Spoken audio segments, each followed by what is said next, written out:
The music world is mourning the loss of the Yardbirds guitarist Jeff Beck. On Wednesday, the musician's family confirmed in a statement that he had died of bacterial meningitis the day prior. He was 78. On behalf of his family, it is with deep and profound sadness that we share the news of Jeff Beck's passing, his family said in the statement.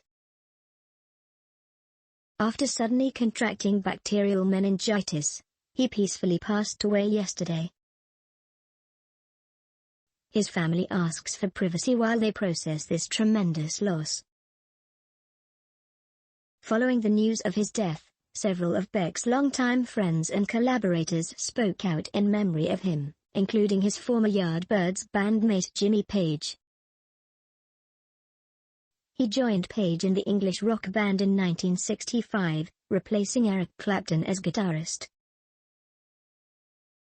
The six-stringed warrior is no longer here for us to admire the spell he could weave around our mortal emotions.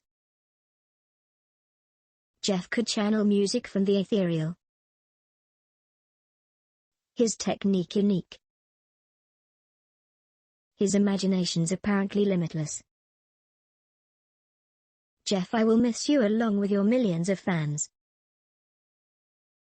Jeff Beck, rest in peace, Page wrote on Instagram.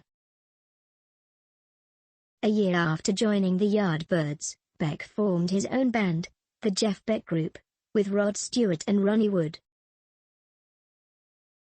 They released 2 albums together, Truth and Beck Ola.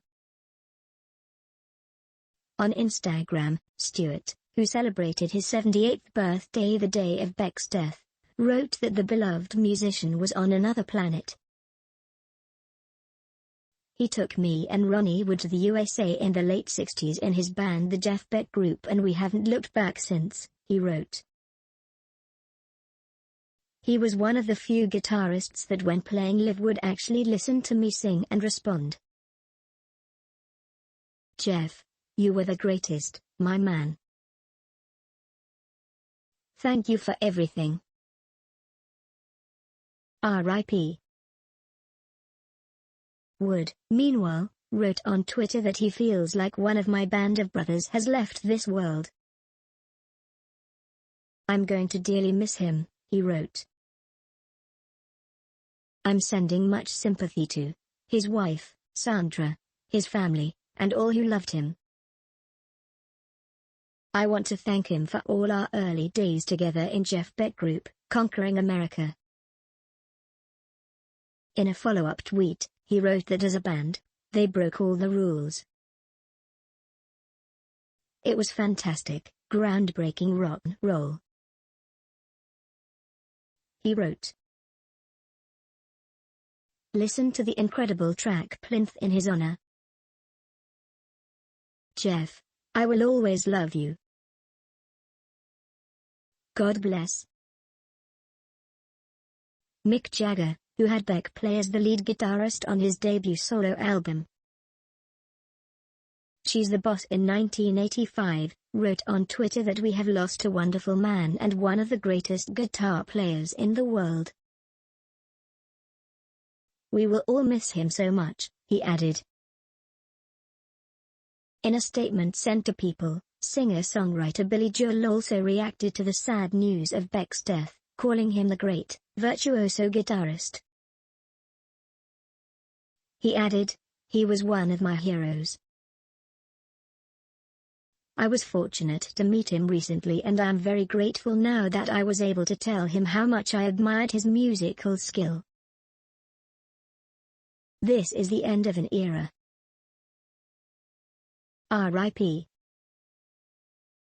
Ozzy Osbourne wrote on Twitter that it was an incredible honor to have Beck play on his most recent solo album, 2022's Patient No. 9. I can't express how saddened I am to hear of a Jeff Beck music's passing, he wrote. What a terrible loss for his family, friends and his many fans.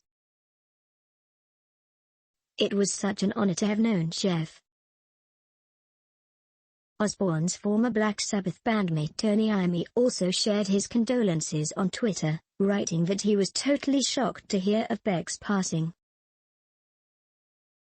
"Jeff was such a nice person and an outstanding iconic, genius guitar player.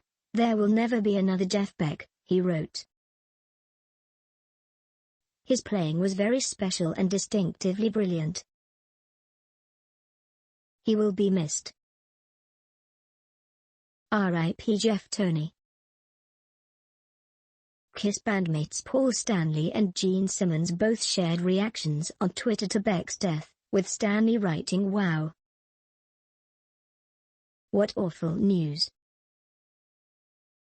"Jeff Beck, one of the all-time guitar masters, has died," he continued.